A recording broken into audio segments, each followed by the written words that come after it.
Sa panahon kasi ngayon, marami na kasing mga cases na gano'n talaga eh, na mataas na teenage pregnancy dahil sa kakulangan ng pag-educate sa mga kabataan. For me, dapat all teenagers should be aware of it na sana hindi na lang nila gawin. Hindi lang personal na tao yung nakapekto ng teenage pregnancy, pati na yung sosyedad as a whole, yung bansa as a whole. Kaya doon dapat pumasok yung LGU at tumulong sa data banking sa paghanap kung sino ba yung mga youth na kailangan tulungan. Dapat magkaroon ng data yung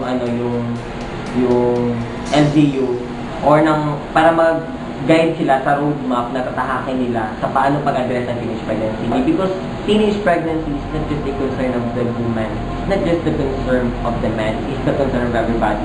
Because at the end of the day, everybody is affected by this, by the stigma.